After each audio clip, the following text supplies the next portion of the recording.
This is the INAIR Pod, and it's basically an XREAL Aura competitor. Two big differences: it's $440 for the puck only, and it plugs into pretty much any pair of XR glasses you might already own, which is a really big deal, and I'll get into why. Since we're kind of moving into this new era where the industry is using pucks to keep the form factor of XR headsets light, I thought it'd be interesting to look at how this compares, what it does well, where it falls short, and whether this belongs in your setup or not. INAIR calls this whole thing a spatial computer, kind of the buzzword, isn't it? It's this puck, a pair of XR glasses, and a foldable keyboard with a built-in touchpad. This is called the INAIR 2 Go Pack, and the best part is that the three fold into a case that's small enough to easily fit in a small bag, and instead of a laptop, you slip the glasses on and you can have multiple virtual displays float in front of you.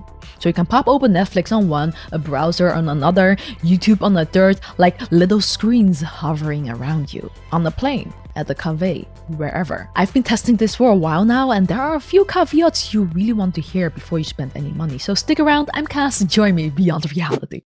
Now, the Go Pack has been out for a little over a year, which matters, but we'll come back to that. Running the whole thing is the Pod, and it's a little device that's like an actual computer. It plugs into your XR glasses over USB-C, and inside there's a Snapdragon 8-core chip, 8 gigs of RAM, 128 gigs of storage, and a 5000 mAh battery. It also has haptic feedback and a fingerprint sensor right here on the side. Where it's similar to XREAL Aura is that it also runs on Android, except it's not Android XR. INAIR runs their own version of it, which they call INAIR OS. You still get access to all the Google Play Store apps here. It just has its own twists, kind of like macOS versus Windows. But the biggest advantage is that it doesn't only work with INAIR's own glasses, it also works with VITURE, Raineo, Rocket, and even XREAL. So if you already own a pair of XR glasses, this is basically the brain you plug them into to turn them into a spatial computer, which changes the whole math on price. Before I get into the good stuff, one honest note I want to lead with. If you buy the Go Pack,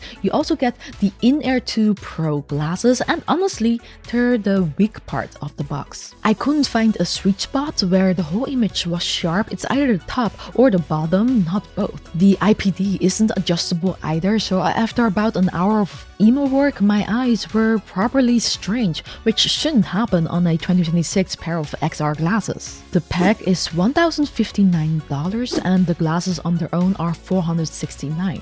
For that price, there are better glasses out there, so if you came here for the Go Pack specifically, you're better off buying the Pod alone and pairing it with something else. Which is exactly what I did. I plugged the Pod into the VITURE Beast, and this is where I actually started enjoying myself. But first, one more piece of gear I've been enjoying, today's sponsor. Looky L1 is a tiny wearable that captures little moments throughout your day automatically, then turns them into audio vlogs and comics every evening. And we'll be honest, we didn't expect to love this thing, but we genuinely did. Comics are our favorites. Cherry and I actually sat down at night to see what it made and laugh at stuff we'd already forgotten. It got genuinely emotional for us at times in a way we haven't felt with other AI devices. There's also Pi, its proactive intelligence engine that quietly learns your routine. For example, it sees what you eat, so the next day it will suggest what to eat next to be more healthy. It's a little unsettling how well it starts to know you in the best way, and yes, you can switch it off anytime. Just know this isn't a high-res action cam. Think of it more as an auto scrapbook for the AI era.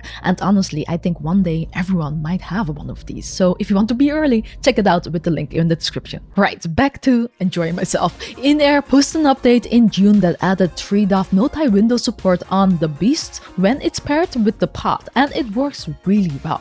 The Beast is a great pair of glasses, by the way. I'll link my review below. Now, how it works is that you use the puck itself as your pointer with the touchscreen and buttons for navigation. The OS is basically a wide arc of floating windows. You can open 6 windows at once using a familiar app library, so you can open Netflix, a browser, YouTube, Discord, and they will all sit in the space around you. They stick together, you can resize and move them as a group, and if you go full screen on one, you can resize that individually too. That's what makes it feel like a spatial computer, not a mirrored screen. What you can't do is stack them or put one behind another to locked into an horizontal arc. That's fine for me, but it's worth knowing that it's 3 degrees of freedom, and I think that's the biggest difference between this and Aura, which is 6 DoF, meaning you can pin a window and lean into it. With 3 DoF, you get head rotation, but you can't step around the window. It's not a big deal for me for productivity because you can just zoom in, but 6 DoF opens a whole new category of AR experiences the pods cannot do, but more on that in a bit. Overall, it's really easy to understand and honestly a surprisingly polished experience. Now, the software is where it gets fun, but also where it gets a little frustrating. INAIR OS is Android based, but it isn't Google's Android, which means a couple of things. INAIR has its own AI, but it's not as capable or as built-in as Gemini. And Google apps work but feel a little buggy, whereas on Android XR they're just built in. So if you're a Google user like me, expect some setup to make everything play nice. I ran into a handful of bugs on day one. Gmail crashes when I try to add a second account. Genshin Impact installs but crashes while verifying files. Small stuff, but if I hit that in a single afternoon, there's probably more where that came from. There's no hand tracking either, and from what I hear, screen drifting can be a hit or miss. On the INAIR glasses, screens don't drift for me. On the VITURE, they sometimes do, but after calibration, it's not a deal breaker. On the good side, the OS feels more mature than anything I've tried from competitors like VITURE's neckband or the XREAL Beam Pro, which surprised me. And INAIR has a proven record of shipping updates now. They keep adding 3 DoF support for new glasses, for example, and recently they brought a fix that unlocks Netflix in full HD, which matters because DRM issues on streaming apps are a proper headache for manufacturers. Whether they keep this pace long term, I can't tell you, but it's a good track record for a smaller company. Plus, Google hasn't exactly been racing to update Android XR, so it's a bet either way right now. Now, 2 features probably won me over. First, the 2D to 3D conversion. You open a supported app, tap the little 3D icon top left, and it pops any content into depth. I mean, lots of glasses do this now, and here the depth looks good too. I found myself reading my emails in 3D thinking, okay, I kind of want to keep doing this in 3D. It also works on YouTube and Netflix and other apps too. Second, INAIR Space. This app streams your laptop screen into the glasses, and what's cool is how seamless it is next to the native Android apps. Typing has a bit of latency, but other than that, it just works.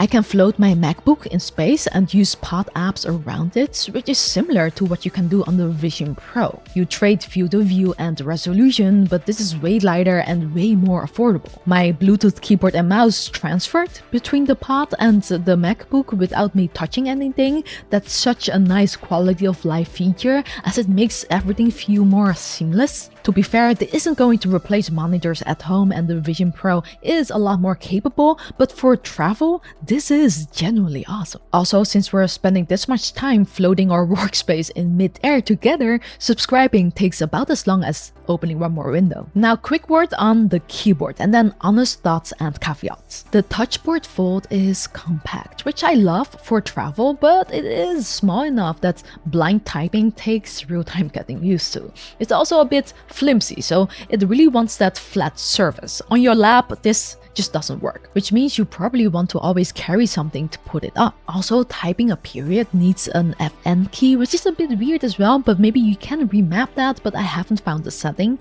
And the trackpad is slow with no sensitivity setting, so INAIR, if you're watching this, add a slider in the next update, please. Now, a couple of more honest gripes. The pod gets hot enough that I really didn't want to hold it after a while. Feels like it's throttling, like it's trying to keep up with me, and you will hear the fan kick in a lot as well, and when it does, it's loud, a bit too loud for my taste. Battery lasts about 4 hours in real use, which is fine until you notice the pod only has one USB-C port, so you can't charge it while you're using the glasses unless you buy INAIR's separate hub, which is another $50. But to be fair, that hub is included in the Go pack. Now, the Aura 6 DoF thing I promised to come back to. Aura is a new product, not out yet, launching this fall as a POC plus glasses, and we know the price is under $1,500, but not exactly exactly what yet. Being newer, it does bring things this pod can't do.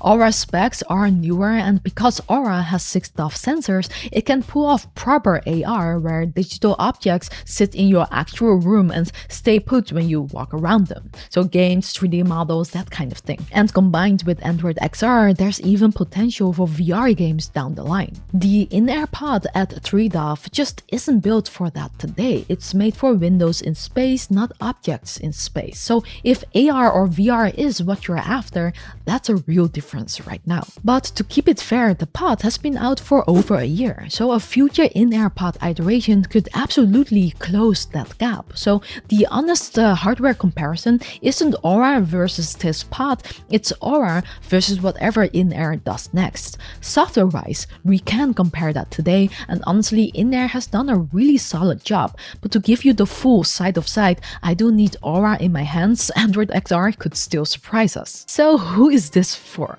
If you already own a good pair of XR glasses like VITURE Beast or XREAL One Pro and you want a spatial computer without buying a whole new headset, the pod on its own at $440 is genuinely worth a look. The software is more polished than I expected, and the fact that it plugs into any glasses you already own is the whole point. If you're eyeing the full Go pack, I would wait because the INAIR 2 Pro glasses are the weakling. And if you're after proper AR with objects in your room, this isn't that pod. Aura is probably where you want to look this fall. But for Windows in Space right now, INAIR nailed it. And I'm excited to see whatever INAIR comes with next. So let me know in the comments if this is something you would buy. I'm properly curious. And so I'll link it below if you want to check it out. And I'll see you at the next. Tot later!